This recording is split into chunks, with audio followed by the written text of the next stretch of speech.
Friday, and that means another edition of the Zogby Report, Real and Unscripted. You know the drill. I'm John, my son and managing partner, Jeremy. Every week we go through the polling, elections and beyond, and we offer our interpretations on what they mean. Polling is great, numbers are great, but if you don't know what any of it means, or you can't speculate and be creative in your speculation, then it's all for naught. Jer, how you doing this week? I'm good. How about you? I'm doing well. I'm looking at some numbers just about us, and I'm seeing that we've had a steady increase in the number of viewers and the number of new viewers. So I want to welcome our longtime viewers and listeners, I should say, as well as the new ones, and I hope you'll be inspired to go out and share with other folks and grow our audience, because we're getting nice reviews from people as well. So shall we begin? Let's go. Okay, so we have spent an awful lot of time talking about turnout models. That's what pollsters ultimately do, is try to get their samples balanced and weighted in such a way that they reflect what the turnout is actually going to be in November. And one of the things we need to say at the outset is that we can't compare 2022 with 2020 or 2016. Those are presidential elections. Presidential elections have different turnout models than off-year elections. So during a presidential election, it's fair to say that the turnouts are generally more favorable to Democrats, more younger people, more women, more Latinos and African Americans, liberals. In off-year elections, generally you're looking at an older, more rural, more conservative, more male, more Republican turnout. Back in 2018 congressional elections, a big Democratic year, but a big Democratic year meant that about 12% of the turnout were people 18 to 29 years of age. That was, several points higher a turnout than 2014 or 2010 when Democrats got shellacked. But that 12% turnout, total 12% of the total represented by young people, paled in comparison to presidential elections when they're upwards of 19 or 20% of the turnout, and so on. But this year, we've talked about this already. We're concerned, our Democrats are concerned that Latino turnout may be low, and among the Latinos turning out, the Democratic portion may be smaller, that Black turnout may be low, and that Black support for Democrats may be waning a little bit, and that women, prior to the Dodd decision, that women may not be turning out as much.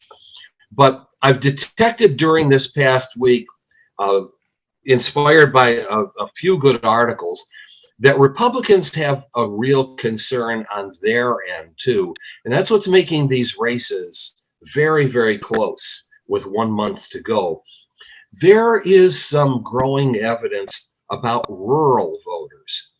Bedrock support for conservative candidates, for Republican candidates, but a sense that the enthusiasm level is so low among rural voters that they may stay home, not vote Democrat, but may stay home. And if that's the case, that could spell doom for Republicans. What's the gist of it? Why are Republicans worried about the enthusiasm level of rural voters? Interestingly, and this is what makes elections so fascinating and complex, the Dodd decision from the Supreme Court in reverse. The sense that among rural voters, hey, we won this issue on abortion. Now we can go home and tend to our families and our businesses, our farms and our responsibilities. And we don't have to be out on the front lines, and we don't have to turn out to vote. That's a concern. The other concern is women without college educations who've been a bedrock conservative and Republican voting element.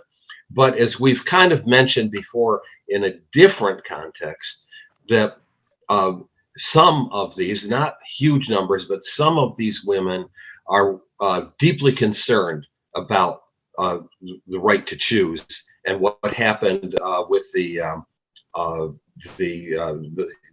new Supreme Court decision. And so, to sum things up, what we're seeing and what we're hearing in campaigns in battleground states, Democrats are hammering on the issue of abortion, and it seems to be working.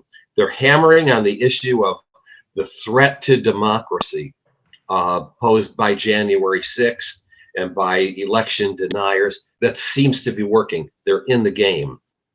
On the flip side, Republicans are hammering on inflation.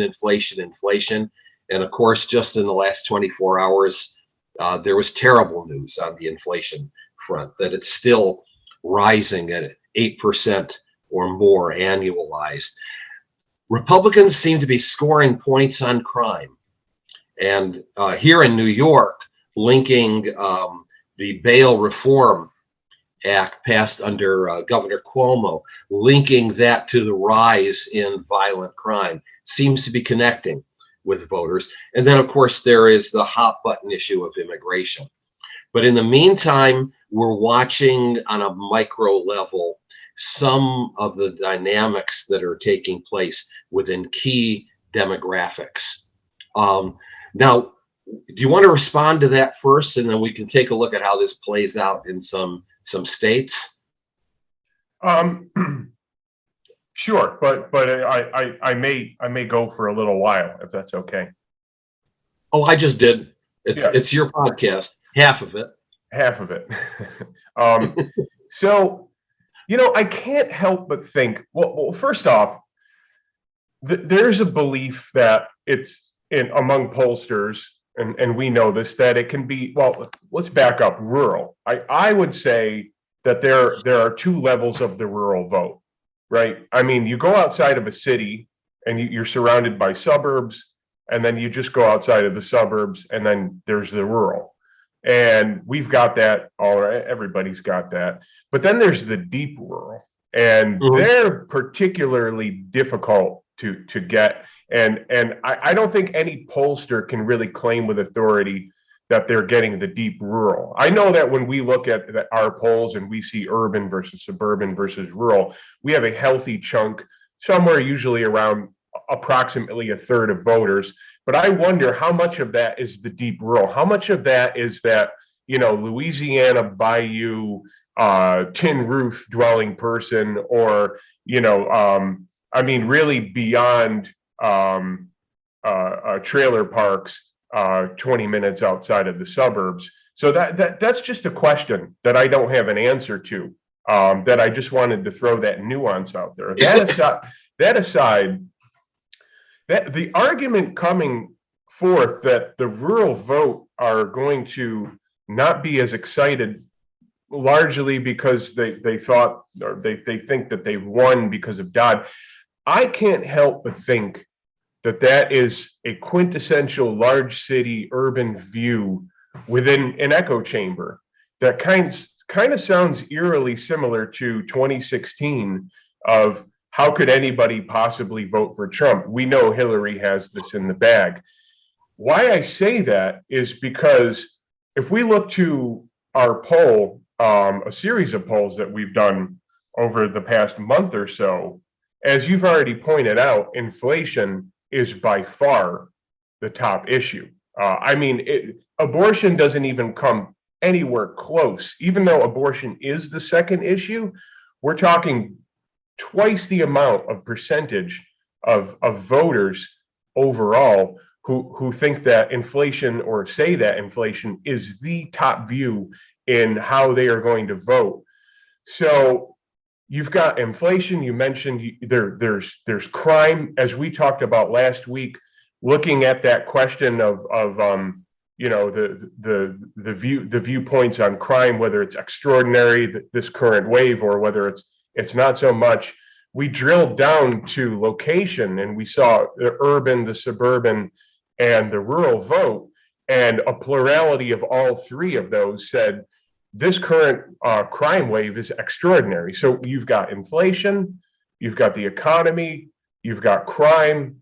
Energy ties in somewhere, obviously, into inflation, but a separate issue unto itself because of the phenomenon of the Keystone Pipeline. We see over the last week Biden literally begging the Saudis to increase output, and that ties into the fact that, look, most rural voters are going to say, we're energy insecure. We have to beg to foreign powers for increased output. Why did we shut down the pipeline? So that becomes an issue unto itself. So with these 4 or 5 major things that really affect the standard of living and our perception of security meaning feeling safe, not to mention the southern border being a top concern, not just among women and independents, but Americans overall, I can't really see how there is that view that the rural vote are not excited to turn out. I would be shocked. And so that's why,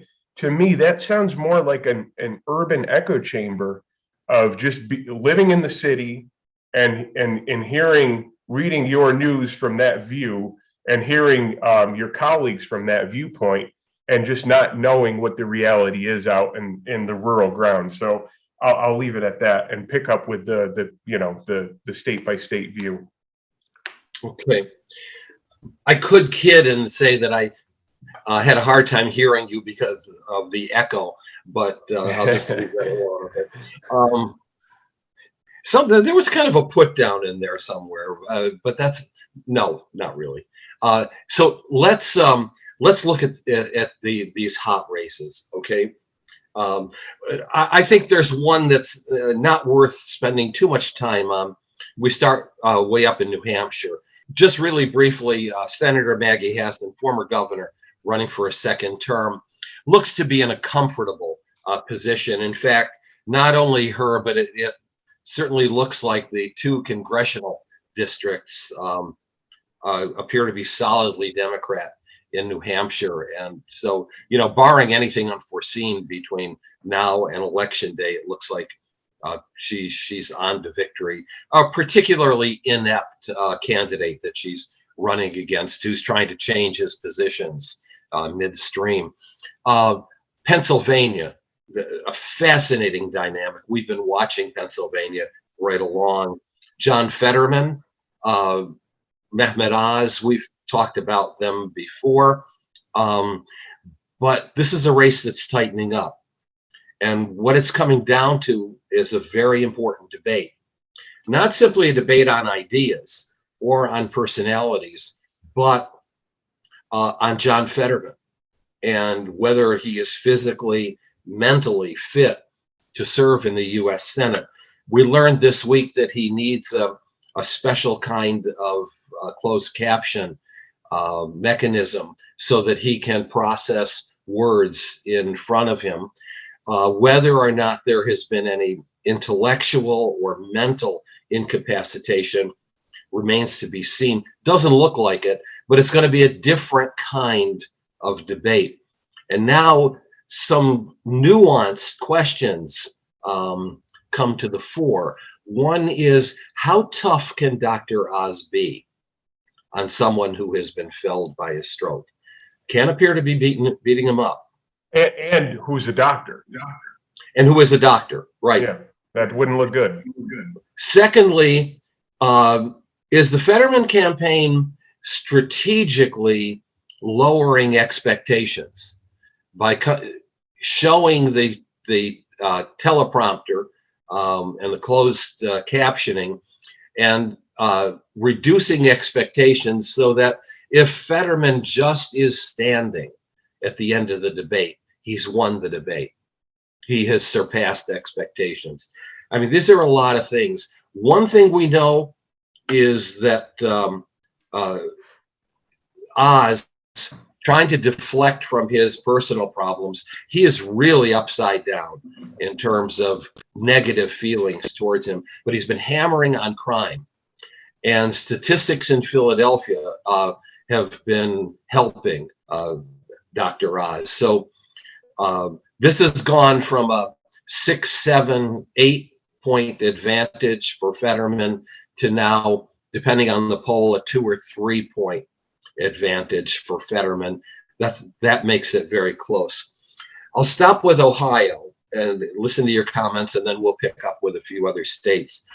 Ohio is supposed to be reliably Republican, and J.D. Vance went in after he won the primary with an advantage. However, we're looking really at a 1-point race, a tied race right now, and a tied race between two relatively young men who are pretty vigorous. They had a spirited debate the other day, some name calling that was involved, but I've got to rate that one a toss up with a real shot that Tim Ryan ultimately wins in that race. And so those are 3 states, 2 of which are too close to call, and of course there's more. But do you want to comment on notably Pennsylvania and Ohio? Well, I think my segment is going to fit in after. So why don't you just go through a couple more?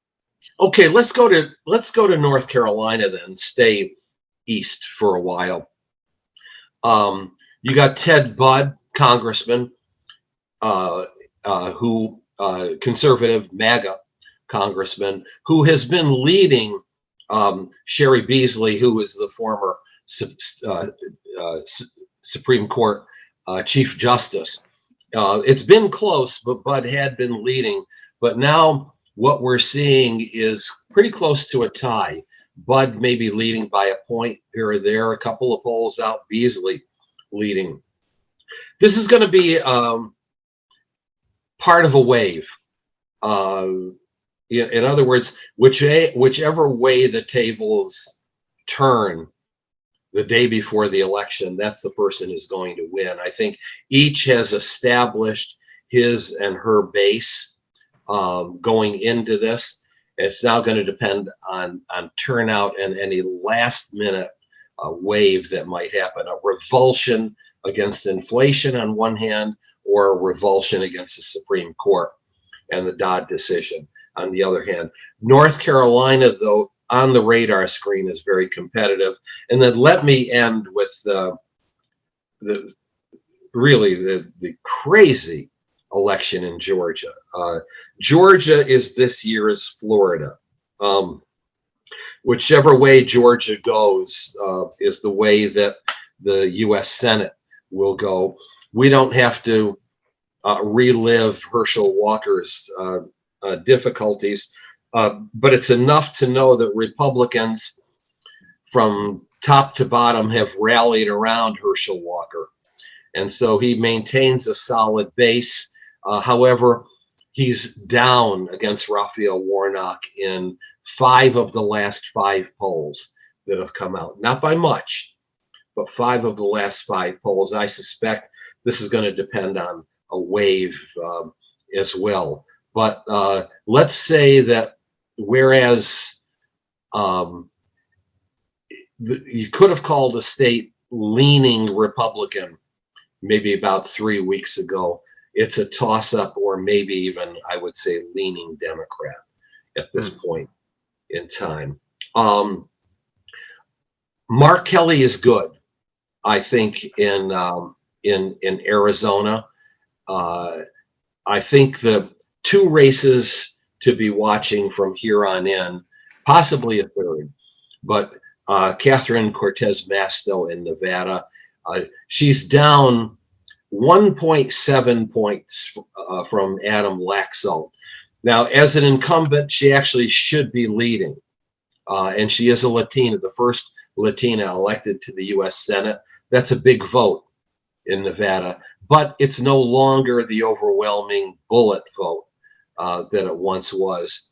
Ron Johnson in Wisconsin leading actually over Mandela Barnes, the lieutenant governor, but again by 2 points or less. And frankly, Johnson's leads in the last bunch of the polls have all been in the 1 and 2 point category.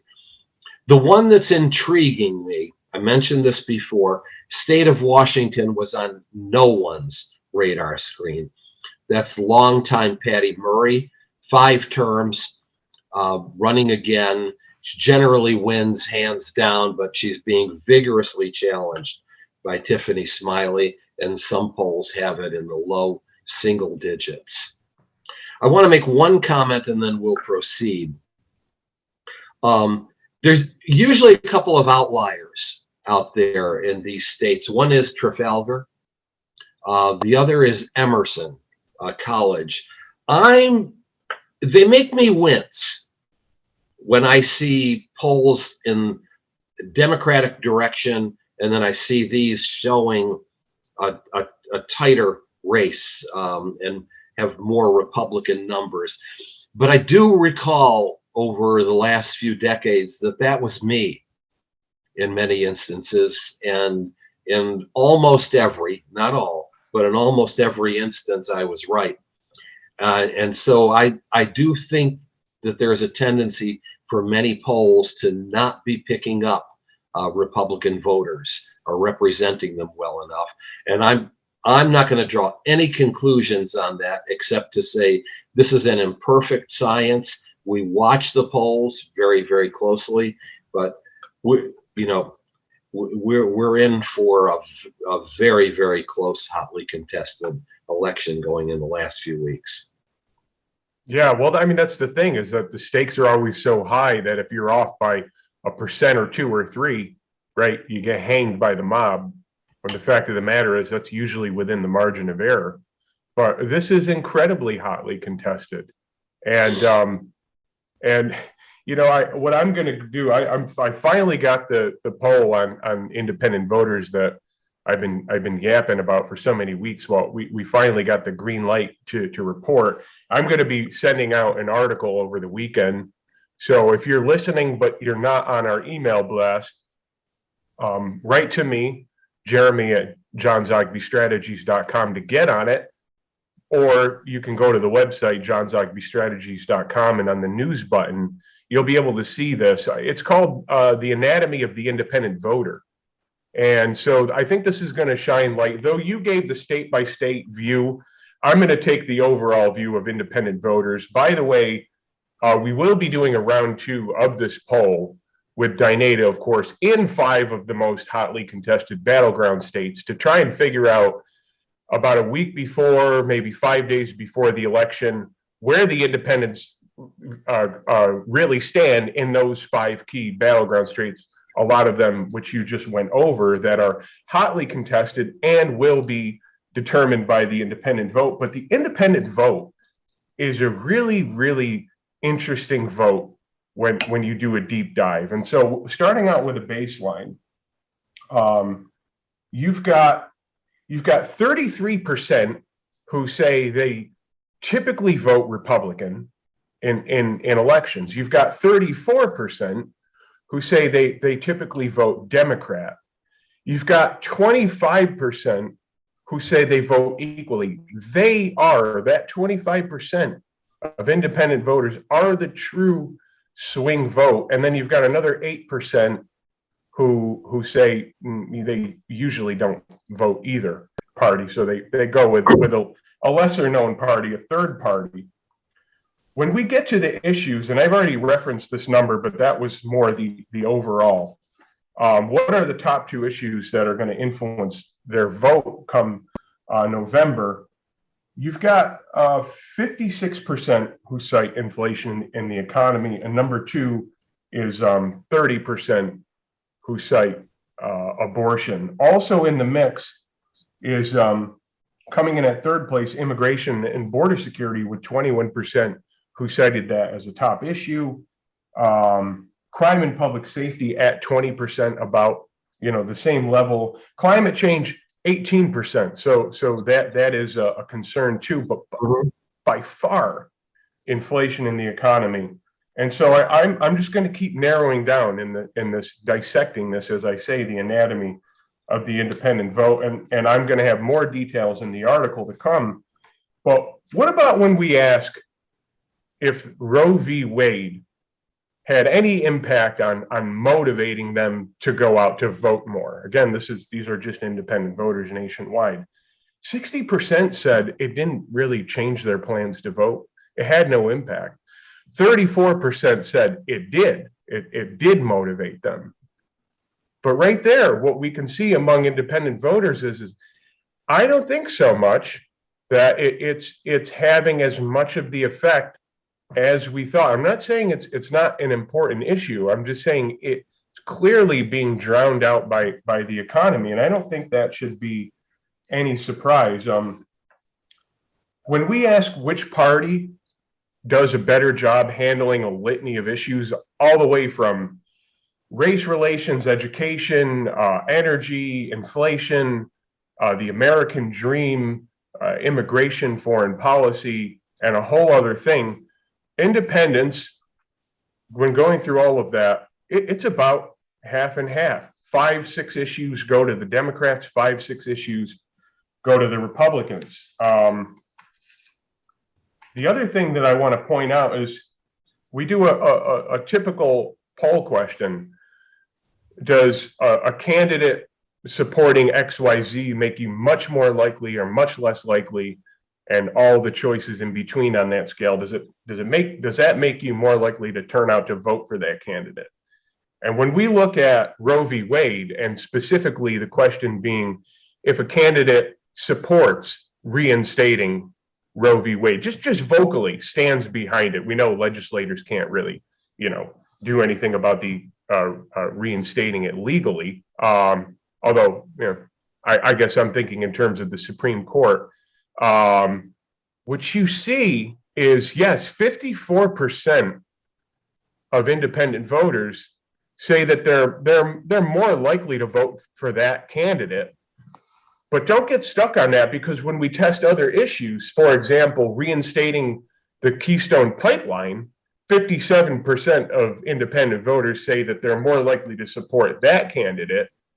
And, a candidate who says, let's have tougher security at the border, about 60% say they're more likely to support that candidate. So what we're seeing here is if you isolate and look at abortion as a standalone issue, it is important. When you put it into the mix of other things, especially in this context of will it make you turn out more for that candidate on either side, it doesn't seem to be a home run. And so I can go through data. I'll do that in the article. But the long story short, when I dissect all of this and when I look at it, what I'm seeing from the independent vote is they don't like this crop of politicians. For example, about 60% have an unfavorable view of Joe Biden. 60% have an unfavorable view of Donald Trump.